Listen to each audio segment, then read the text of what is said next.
What's up, ladies and gentlemen, and welcome back to another edition of the Backstage Slam Wrestling Podcast. My name is Ben, and guess what, everybody? We have the return of one of my co-hosts, Joshua. How's it going, man? Man, I gotta say it's been rough. I've been running our fantasy football league and trying to keep up with what's going on in wrestling. I'm not sure how anybody could possibly run an entire football league and keep track of the wrestling work at the same time. I don't think it could be done. And you also got your day job, but luckily it's almost Christmas vacation time, huh? That'll lighten the load for you. Yes. Gotta love the. Basically, remember when you were a kid and you got all these breaks from school? That's my work schedule in a nutshell.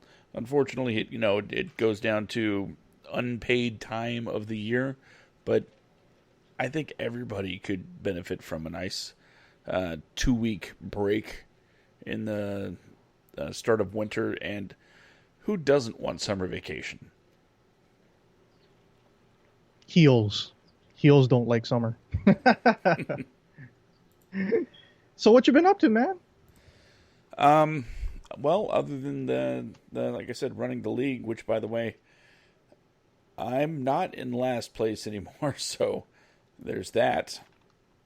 Shout out to our basically the girls are winning. Yeah, I noticed that.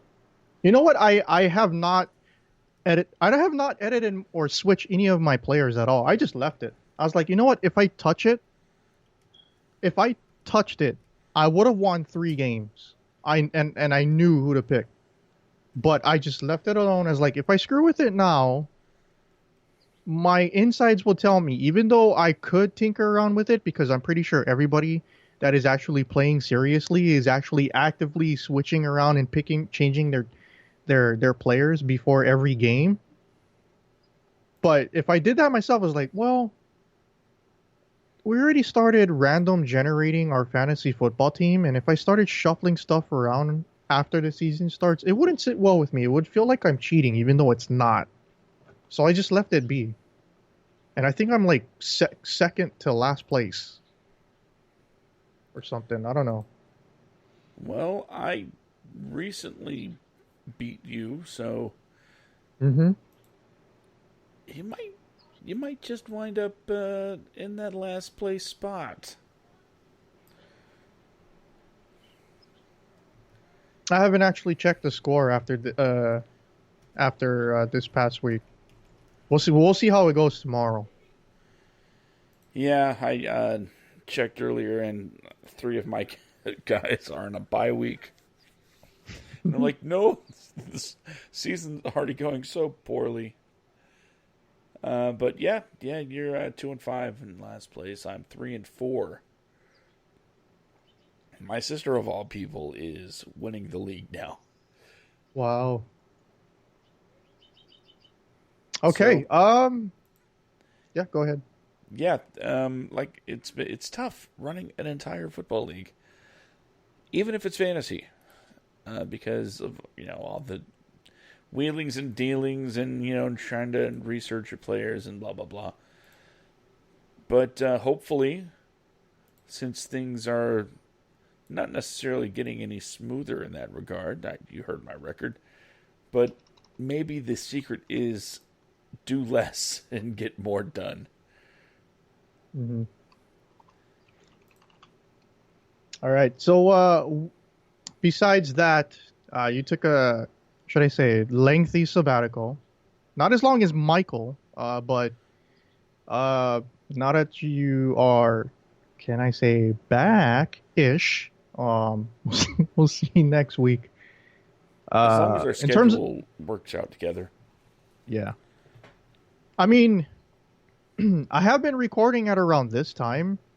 It's just that I don't hear from anybody throughout the whole week, so I just guess I figured everybody's just busy, so I just record it and then I'll sit on it for about 15 hours and then release it like noon Eastern time on Sunday. So, but yeah, it's trying to stay. The importance is that somebody stays consistent on the release schedule, and Absolutely, absolutely. at least we got that going. So wrestling. Before we jump into the immediate stuff, uh, Josh and I we're just gonna be BSing around on the podcast because he hasn't been on in like 2 months. So we're gonna give Josh some time, get caught up on his thoughts on things. AEW on television wasn't even a thing the last time he was on the podcast. Uh, so in terms of digesting wrestling over these last 7 weeks, Josh, tell us, at least from everything that you remember, how you feel, how certain things are. Examples, if you're all caught up on New Japan storylines, or what you think of Bray Wyatt and Seth Rollins feud up until, I guess you could say, 2 days ago. AEW, your first thoughts and feelings, and how you feel about AEW, and if you're excited or not excited about, the quote unquote Wednesday night wars against NXT and ratings, if you care about the TV ratings or not, and how you feel about SmackDown moving to Fox, and if you have seen any of that. Okay, let me try to break this down real quick. First of all, we live in a platinum era of professional wrestling. We have WWE, NXT, AEW, Ring of Honor, New Japan, Impact, MLW, NWA is coming back. Can you believe that? Putting on better and better shows. If you're a wrestling fan and you're like, there's no good wrestling to watch, what's wrong with you? This is probably the greatest time ever to be a wrestling fan. Second of all, I'm gonna try and first of all, no, I'm not caught up on the New Japan storylines because, well, it's there's a lot to keep up with. Mm-hmm. And that's just the plain and simple truth. There is so much to keep up with. It's hard to, almost impossible. Oh, they have. I'm just letting you know. The first part of Power Struggle is in a couple hours. Yeah. If you're still awake. So with so much to keep up with, it's difficult. WWE, I have been kind of watching from the periphery. I don't watch the Saudi Arabia events. Well, you probably listened to the podcast that after the draft, I abstained from Raw and SmackDown all the way until yesterday. So it was the first time I watched Raw and SmackDown in 3 weeks. And yesterday SmackDown happens to be the best one of 2019. But go ahead, continue.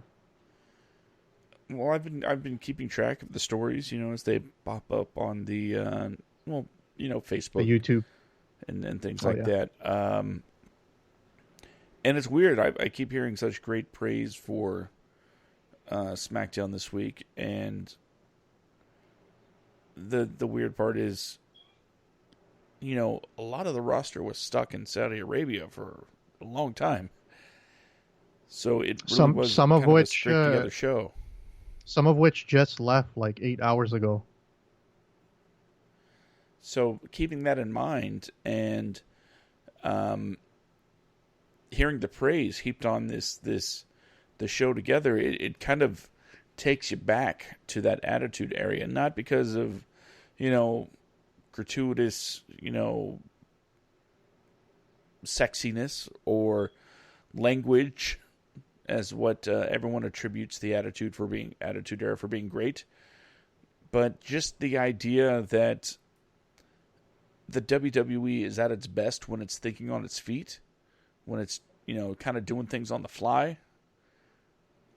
I think last night really proved that. Mm-hmm. Um, I'm not. I know that. Oh, over the last few months, we've been hearing stories about last minute write ups or last minute changes to the script. But I Torn think up this is scripts. different. This was more of an imperative. We have to have a show rather than looking at something and you know when you have something on your plate for too long, you kind of lose your taste for it. So you tweak a few things, and then maybe you should have tweaked those things. But when you throw something together and just take it all in really quick, it could be a good thing. Yeah. Um, Well, good. It's a good thing that Triple H and a lot of the NXT guys didn't go over to Saudi Arabia. Otherwise, I think there wouldn't have been a show. no, there would have been a show. It The probably main would have been production like, guys, the main production guys, they were still stuck there. Like, I was looking it up online. Like a lot of the stuff, like the camera truck or the should I say the production truck? It was an NXT production truck. Triple H was running it. Bruce Pritchard was there, but Triple H was pretty much directing the entire show.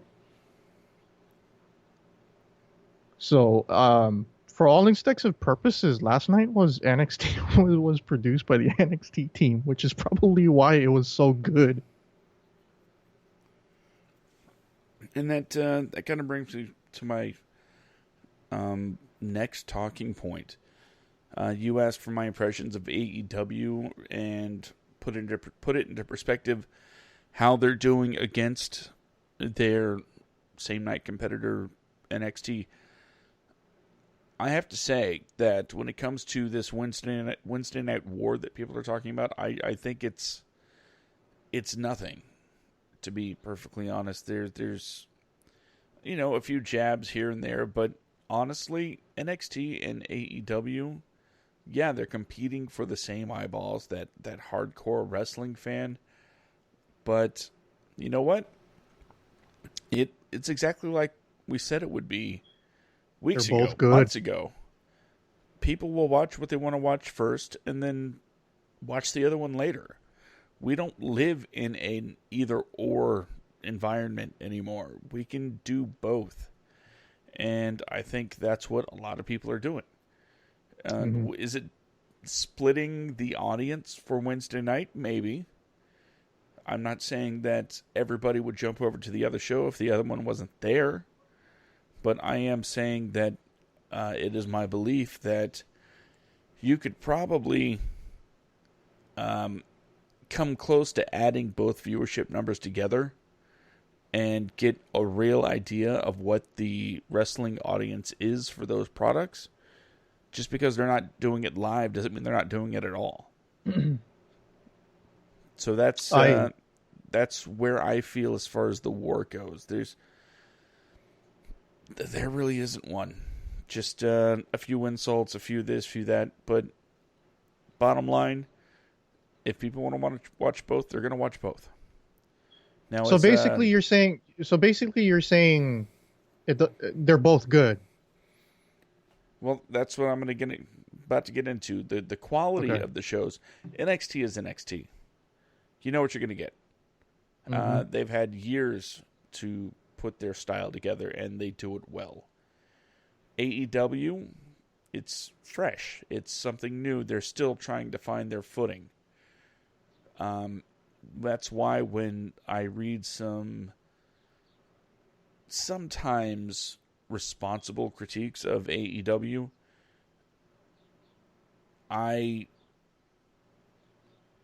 you know what? It's difficult to read some of the responses, some of the criticism, because some of these people expect AEW to be firing on all cylinders right out of the gate. But truth be told, AEW, while a good product, and they're putting together some really good rivalries, it's still not it's not a finished product yet. They are still trying to find their way. Yeah. And given time, they will find their style. They will find their, I don't want to say routine because that sounds dull. They will find the cadence that works for them, and I think once that happens, you will see these honestly, B plus shows turn into A shows. And instead of having a few segments that are can't miss, you'll have a nice, solid, top to bottom show that you simply must watch live. And between AEW and NXT, I think the thing that AEW does better than NXT at this point, maybe it's because they're still throwing things at the wall to see what sticks with the fans. They're leaving you not necessarily satisfied, but eager to find out what happens next most of the time. And I'm not saying NXT, is like dull by the end of the show. No, not by any means. But they set up their cards, pretty well in advance. You know what you're going to get a takeover pretty early on. AEW, again, still fighting their way through their own creative. Again, not a bad thing, but you can tell they have not gotten it down just yet. Not gotten that streamlined path to get from paper to screen. What do you think about what I think? I think, yeah, I mean, it's definitely plausible because I think it's still almost criminally egregious how a lot of these people that are in the same space as us are like talking about AEW as if they've been on, been a thing for a decade or longer. And I'm like, why are you guys like critiquing a show that's only had like what 4 or 5 episodes? Yeah. Compared to a product that's been giving us weekly TV for 25 plus years that also has been giving us online streaming content for over 5 years now. I think it's insane. And I said this last week. The only fair way to judge AEW is wait till next October comes around and see how the company is doing then as compared to this year, October 2019. Only then you can really get a good tell of how things are going. So it's really unfair. And that's why I said this. The first 3 episodes, or the first 3 episodes of AEW, I watched it first because I wanted to prioritize that. And then I watched NXT right after that because it was the only way that I could watch a product and then write podcast notes and get good podcast notes. And then I found myself mesmerized because the shows were good on both, that I just remembered what happened. I remembered all the big things that happened and I didn't write down that much. So last week and this past Wednesday show, what I did was I watched both for the first time at the same time, and whenever one was on commercial, I would mute it and go to the other one. I was going back and forth across my 2 monitors, and surprisingly, I wasn't overwhelmed at all.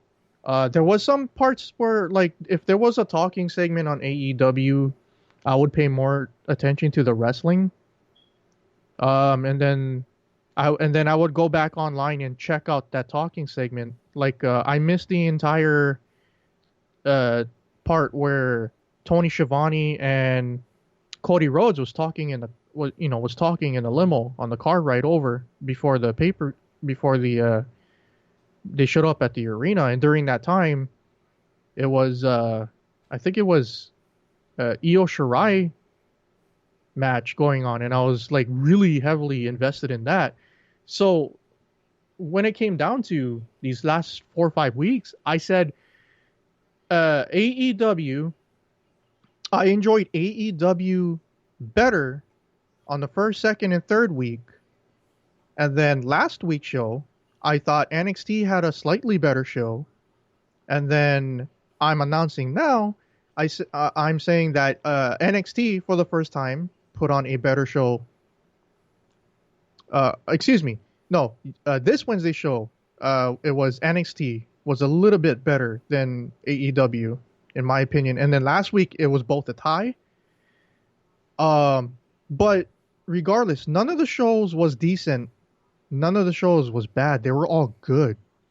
It's just that for the first 3 weeks, I had a more fun time. I enjoyed watching AEW for the first 3 weeks.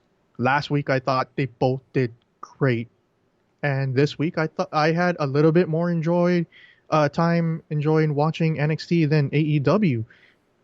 But neither show had a single dud so far.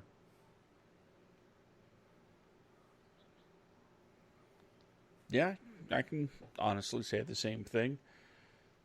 Um, NXT, AEW, very comparable.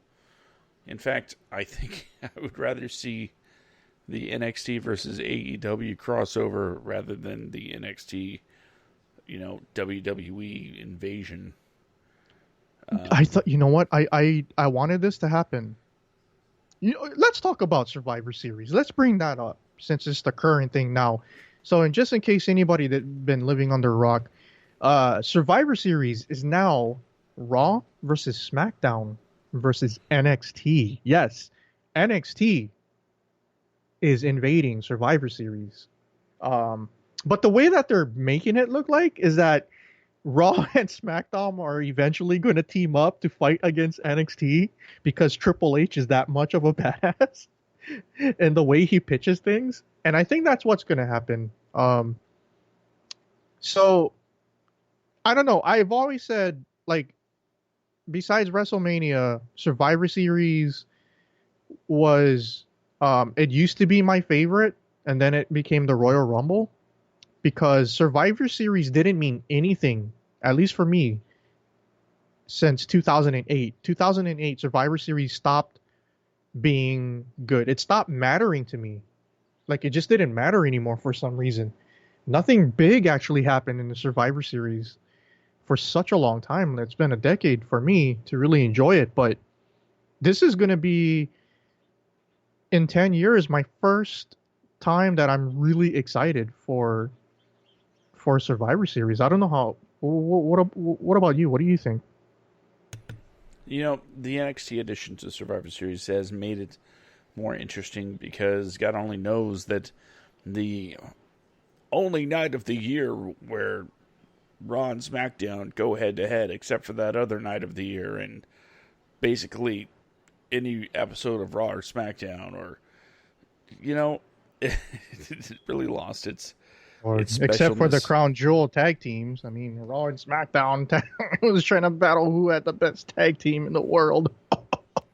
It just all makes me shake my head. But having NXT not only added to this, but they're being pushed in a way that's like you said, at first it seemed like they were being, comparable to Raw or SmackDown. But if Raw and SmackDown have to team up to take on NXT, guess who's not the developmental league anymore? Oh yeah, definitely. Like, they're not being complacent anymore. You just made your third brand developmental league not only on par with your big two, but superior. If the big two have to team up.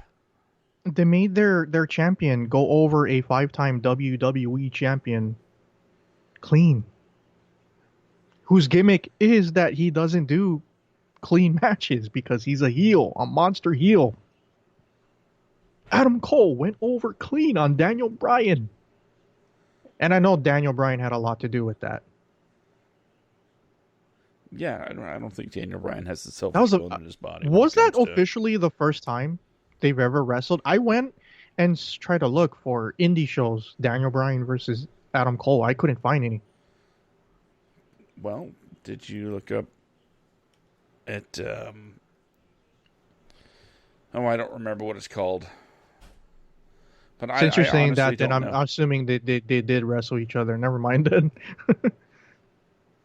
What's that? I couldn't find the way by the way that you're acting. It sounds like they did wrestle each other before.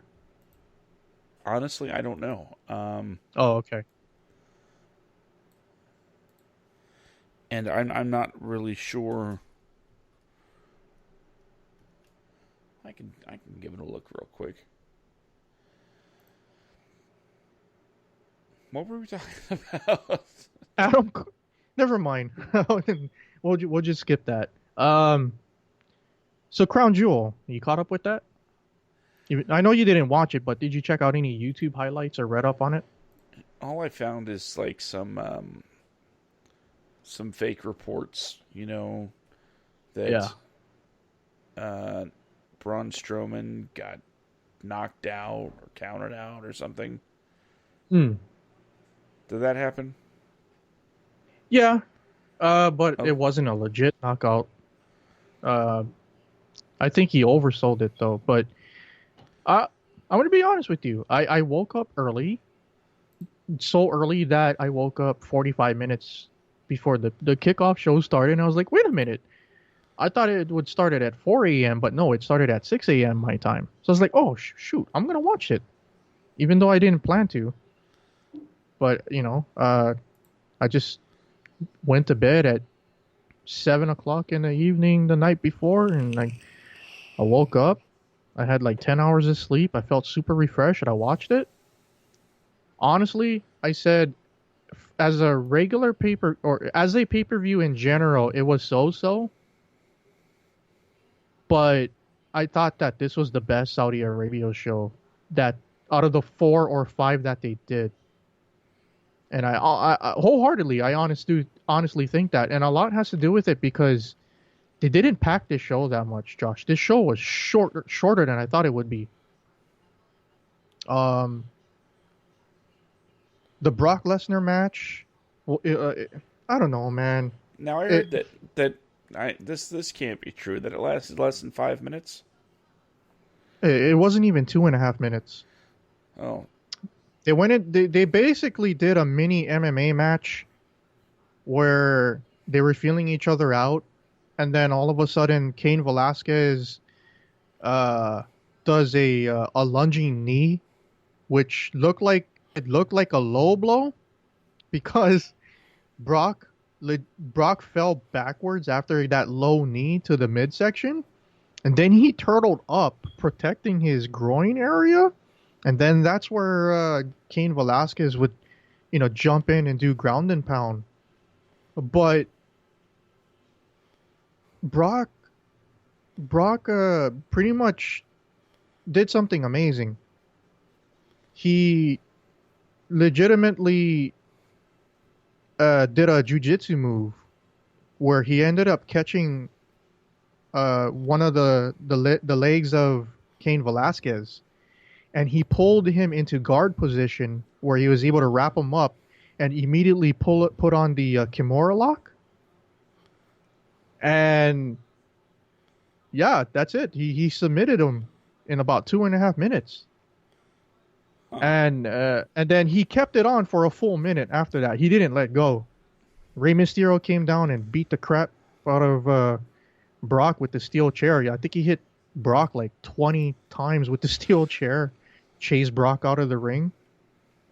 Um, but yeah, and then now I read the reports that are coming out. They said that Kane has a knee injury that's not serious but requires surgery, and that's why that decided to do a quick finish was they didn't want to risk injuring his knee further. And I'm like, why have the match then if he has a minor knee injury? It just makes no sense. Um, but you know what was shocking, Josh? Brock was super over in Saudi Arabia. They were cheering him. Like they were booing the crap out of Cain Velasquez. It was real trippy.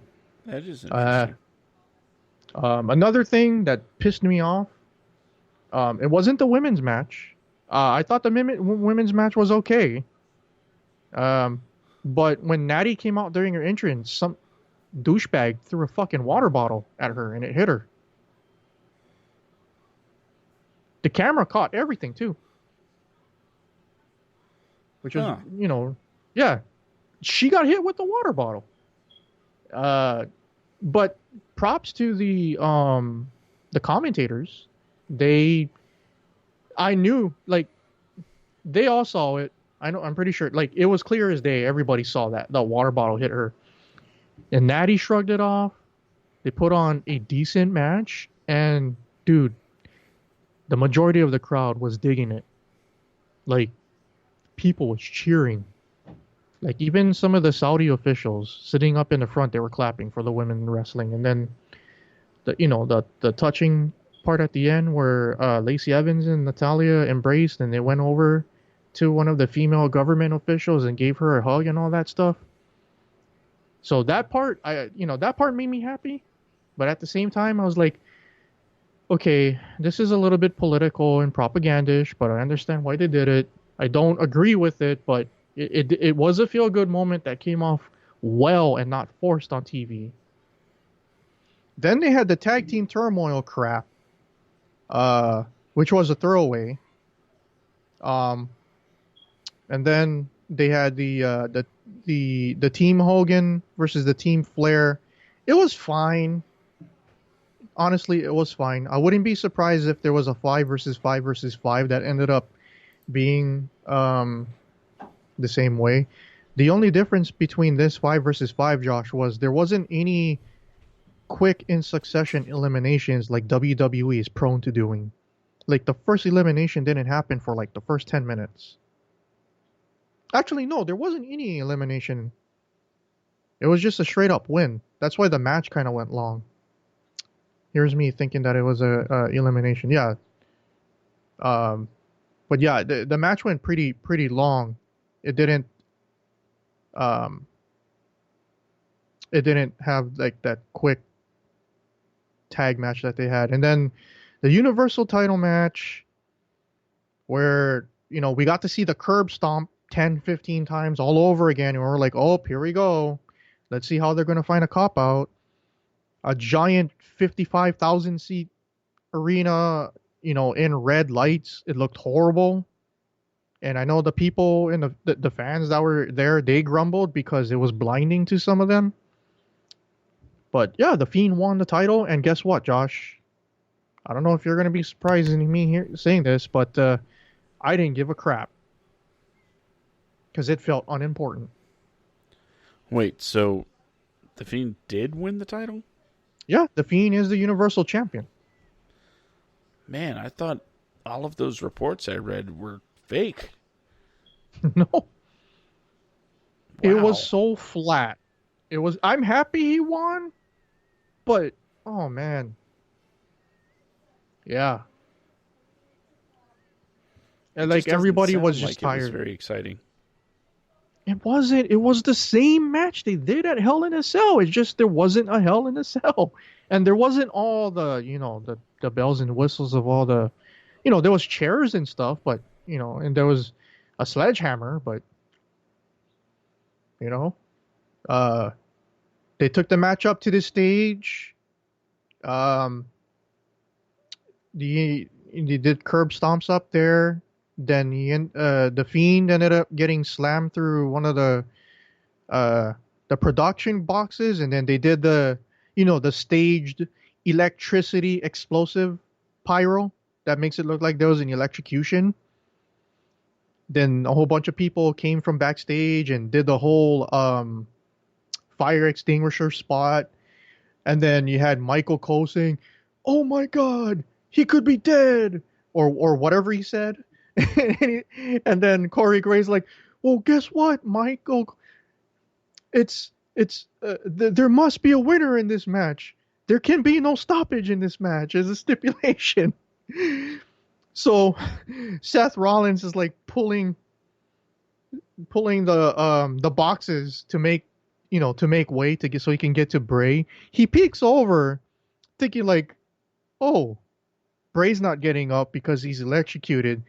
So he turns around, he sits down, and he starts getting a little breather, like he's taking a break in the middle of a brisk summer breeze.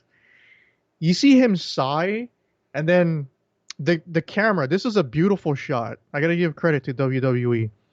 So that there was a camera. I guess the cameraman was squat down in front of Seth Rollins, who was sitting on top of the production box, and then they did a Braun Strowman coming up from the ground in front of a car after being dumped out of a rubbish truck, where the Fiend just pops straight up, and then Seth Rollins turns around into the mandible claw, and then that's it. That's how he won.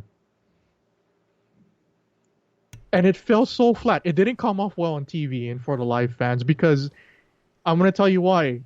Nobody could see anything with those red lights. Oh, they did live. the red lights again. Yeah, they did the red lights through the whole match. I hope that's not a permanent thing. Yeah. And I don't know if you know this too, but at that result, SmackDown at the end of the night had both the Universal Championship and the WWE Championship, which led to SmackDown at the very beginning, or Paul Heyman announced that Brock Lesnar and himself are quitting SmackDown Live and are going to go to Raw and hunt down Rey Mysterio Jr.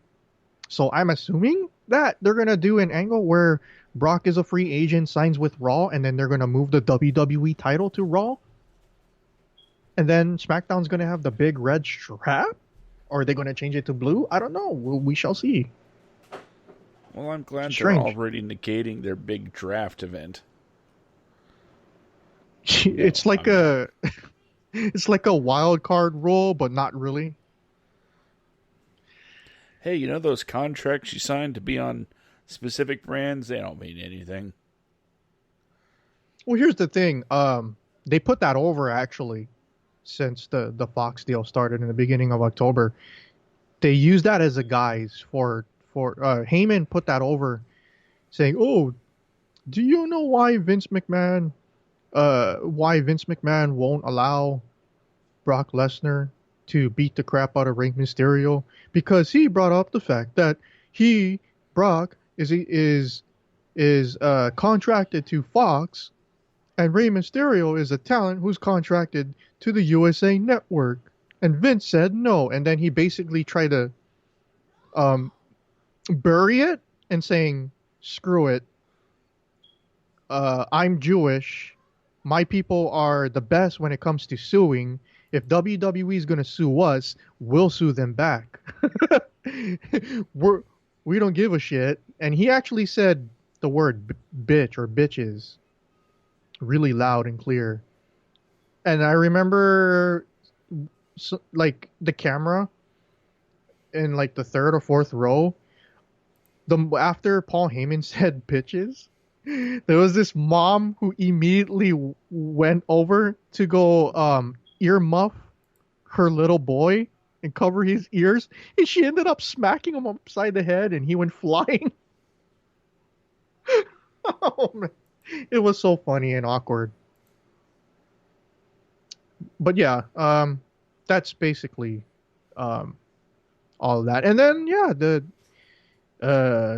80% of the people who went and did the show got stuck there for 22 and a half hours. And there's a whole bunch of rumors and made up stories going around. And it looks like there's a gag order. A gag order? Yeah. Well, I'm pretty sure you read that there was plane trouble. Yeah. And they're saying that there was an incident where Vince got into a heated argument with the Prince of Saudi Arabia. As one does. because supposedly Vince McMahon pulled the live feed in the middle of the Crown Jewel show for their entire country as a way to get back at them, the Saudis. Because check this out. This is their fifth show in Saudi Arabia, and they haven't been, okay, and they only been paid for three of them. They haven't been paid for the first Saudi show earlier this year, and they weren't paid for the show at the last show for last year. So they got paid for the first two, the Greatest Royal Rumble and then the first Crown Jewel, but they never got paid for the previous two shows before Thursday, which is a sum of up to between 150 million to 300 million. Oh boy, that's a lot of cheddar. Yeah. And what made matters worse is that social media, you know how social media could be. Yeah. There were like people saying like, "Oh my God, the Saudi government is gonna start holding, they're gonna start holding WWE captive, and hold them for ransom and all that crap." And oh my God, like that opened a whole bunch of new floodgates. Then I guess that compelled to some of the wrestlers after they started reading like, "Oh my God, the wrestlers are being held at gunpoint. They were escorted off of the plane and being held captive or whatever." Wrestlers one by one started coming out on their Instagram and Twitter video feeds and saying, "Hey, we're fine. We were in the plane for over 6 hours till they finally told us we have to get off because the plane isn't going to be moving anytime soon. We don't know why. Nobody told us anything. All we know is that the government here is taking good care of us. They put us up in a hotel, and yes, we are being fed. Everything is fine." So, yeah, and people started to book flights themselves. So, one by one, people was leaving as early as they can, like literally paying as much money or as little money to get the heck out of there as possible. While the majority wanted to stay with each other, and return home together safely. But that big group that ended up going there, they never left until this morning.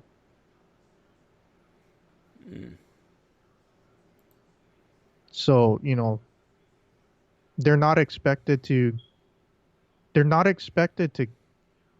land for like, I don't know, another 5-6 hours or something in the East Coast. Wow. Seems like the situation was maybe a little more serious than originally thought. Yeah. This is the thing too, though, like it's becoming apparent that that WWE is starting to feed bullshit to some of the I'm not going to say dirt sheets, but wrestling publications. Yeah. Because of how they're so quick to put out news and how lately 80% of that news ends up becoming bullshit and it never ends up happening.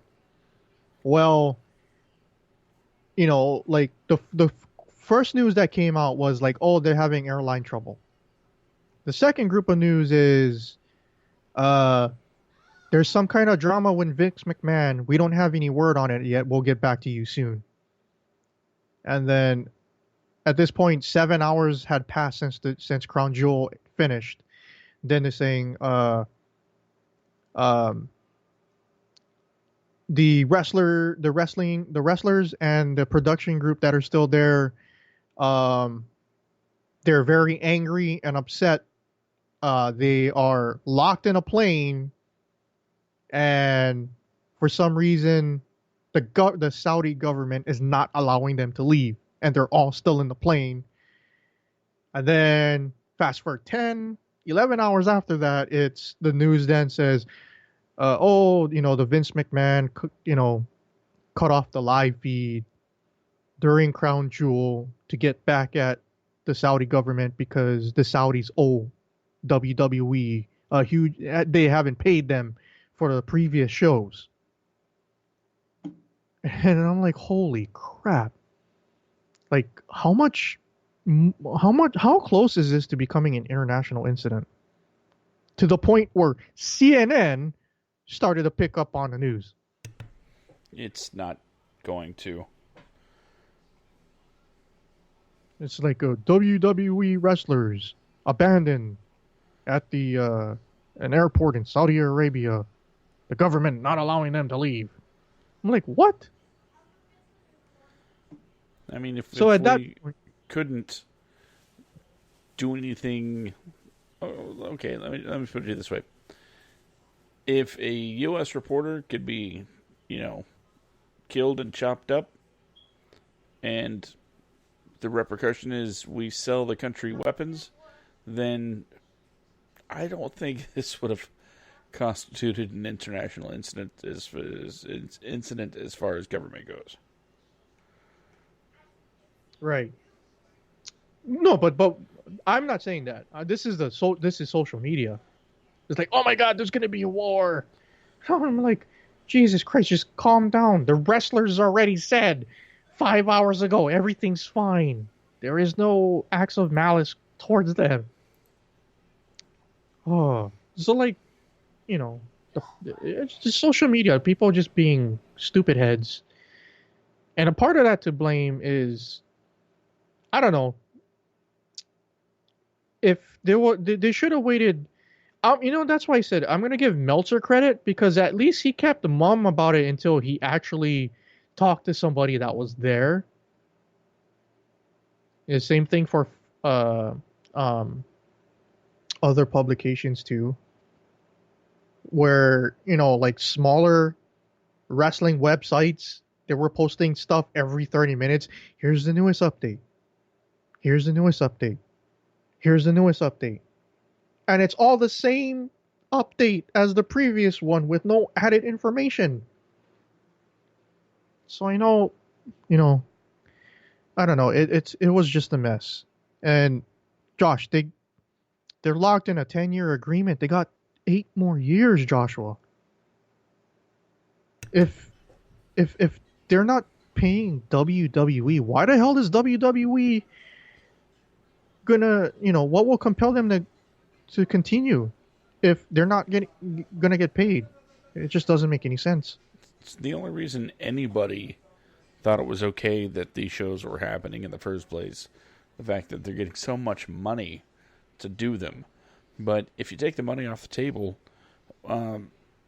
there is no reason to go back at all. And I'm no lawyer, but I do believe that non-payment is a violation of whatever contract that they have and would, in fact, let them off the hook for, the other 7 years. Yeah.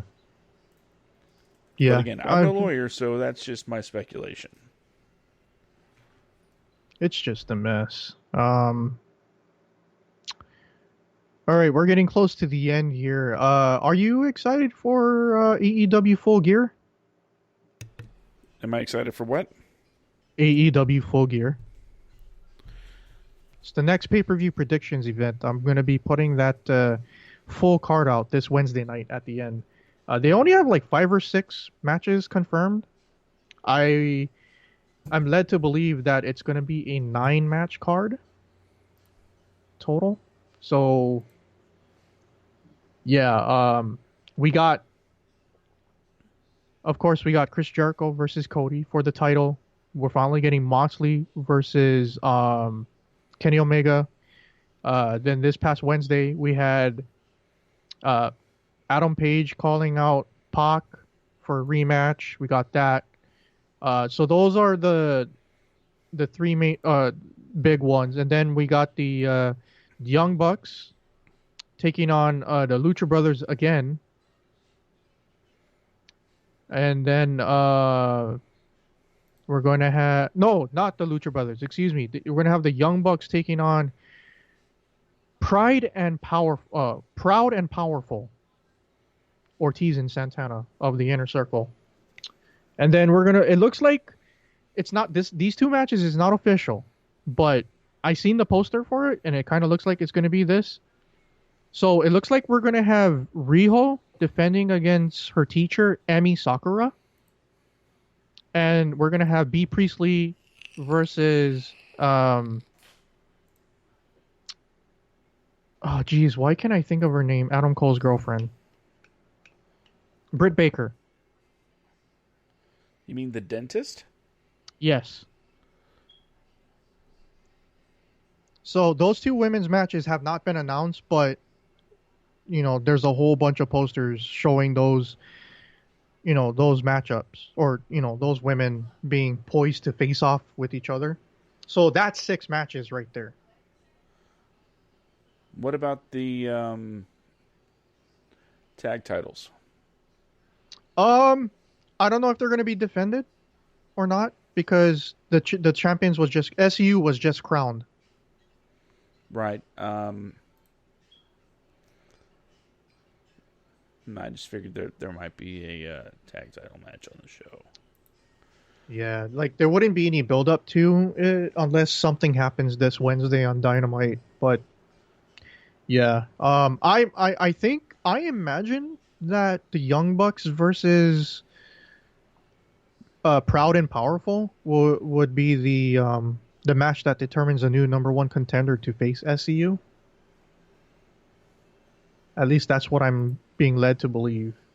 And they changed Moxley versus Kenny Omega to a lights out unsanctioned match. So wins and losses, whatever happens, it's not going to count towards their overall record.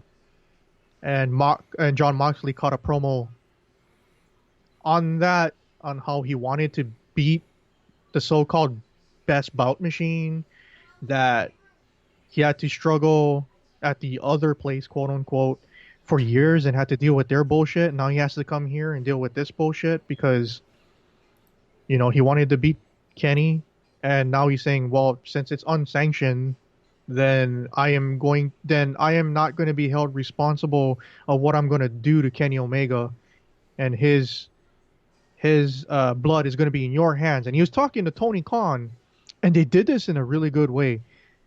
So a camera followed Moxley backstage as Moxley goes into Tony Khan's room, and there's Tony Khan's nameplate. And they captured the audio from the other side of the door, and you can hear Moxley arguing with Tony Khan, which was a really good segment. And everybody was like, holy crap. An authority figure without being on an authority figure on TV. And I'm like, they kind of did like regular talk shows like Maury and other, TV shows. They do this kind of stuff on the normal. It's nothing new. So, yeah. It sounds like it's going to be a pretty solid show. AEW, in my opinion, has never failed to entertain me. In fact, I look forward to Homecoming on New Year's Day. Mm-hmm. I'm sure you know all about that, yeah? Yep. I was going to ask you, are you going to be attending that show? Of course.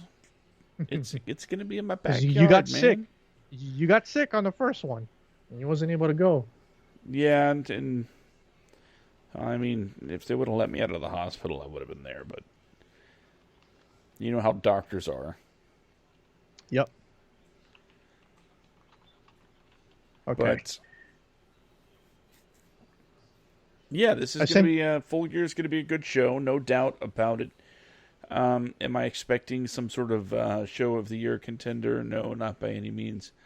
But I expect a show full of quality matches from top to bottom, something that we don't normally see on pay-per-view these days. Yeah. And I look forward to it. I sent you a quick message on Skype. Oh, yeah. Okay, so we got that coming up for our pay-per-view predictions league. I already made an announcement on our Discord. You guys can all join our Discord. Just hit Josh and I up on Twitter. It's at Skit Comic and at YoBroMMO. Follow us on our Twitter pages. Ask for our Discord. We'll give you the link to join our Discord. Talk about pro wrestling, video games, and everything. So we got AEW Full Gear. Then we got NXT War Games. And then we got Survivor Series. So that's 3 big pay-per-views coming up. And we also got New Japan tonight and tomorrow. And I think on Wednesday or Thursday of this week for Power Struggle. Other than that, I will like to say that I will be streaming on Twitch early tomorrow morning. We're going to be playing Resident Evil. I'm going to be starting Leon Kennedy's playthrough. We beat Claire yesterday on stream for that. So thanks to everybody that came out and talked AEW and watched me play some Resident Evil. And then in a couple of days on November 5th, that's next Thursday, but I believe I'll be able to play it next Wednesday on the 4th. We got Red Dead Redemption 2 coming out on the PC, and I'm going to be live streaming that like a madman. Expect 6, 7, 8+ hour streams of that game for the next month or two. So, yeah, coming out, check out my channel at twitch.tv/YoBroMMO. And Josh sometimes streams Roblox or something, or Rocket League. It's twitch.tv/skitcomic. Again, join us on Twitter. We'll give you guys the information. Just hit us up. Don't be afraid to join us on our Discord. And if you guys love supporting our content and this podcast, please consider being a Patreon subscriber for $1, $5, $10, $15, or $20 a month. It's totally up to you. You can change the amount anytime you wish. Go to patreon.com/YoBroMMO. That's patreon.com/YoBroMMO. Joshua, anything else to add? Just a quick programming note for Netflix. I haven't done the Netflix for the past couple months because, quite frankly, the release list has been very barren. Netflix has not added many, if any, very interesting titles. And aren't they taking out a lot of Disney stuff and Marvel stuff within the next month? Disney Plus is launching in, 10 days? Something like that? Yeah, when is The Mandalorian? When is The Mandalorian? I haven't looked it up yet. Is that on launch or is that pretty soon? It's this month. I think the 15th. Oh my god, I can't wait. The Mandalorian and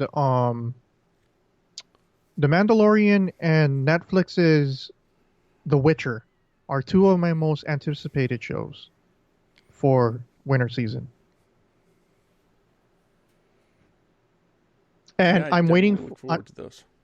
And right now, I'm waiting for. I'm gonna start binging tonight. I'm gonna start binging season 2 of Jack Ryan, Tom Clancy's Jack Ryan season 2, and then I'm waiting for HBO's. What's that new show? Shoot, there was a new show on HBO that just aired 2 weeks ago. I'm gonna wait for that show to finish, and then I want to binge watch all 10 episodes of that. So that's what I've been digging into in my TV time. Oh, and crikey, it's the Irwins. Steve Irwin, the Crocodile Hunter, his kids. Yeah, they got their own show, and it's awesome. So that's pretty much it.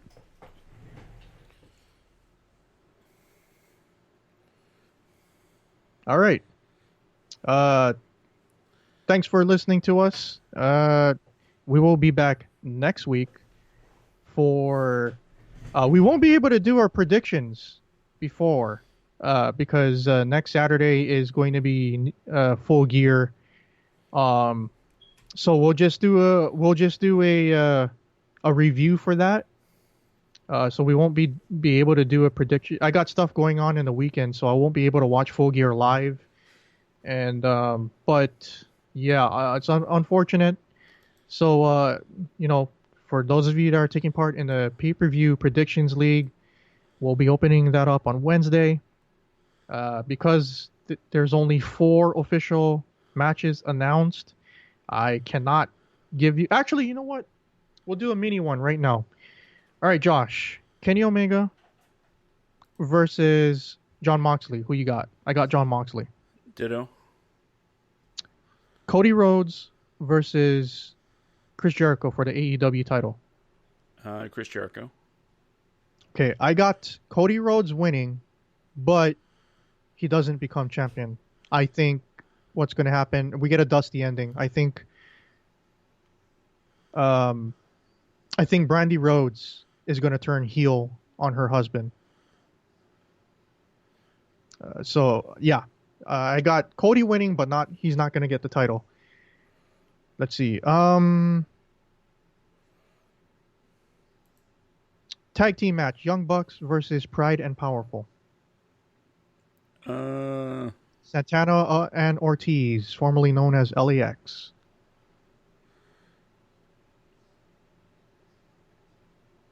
I'm going to go with Santana and Ortiz. Same. I got Santana and Ortiz. Hangman Page versus Pac 2. I got Hangman Page winning this one. Yeah, me too. All right. That's it. We don't have the full card. From Ben to Josh, we'll see you guys next week. Too sweet, everybody. Too sweet.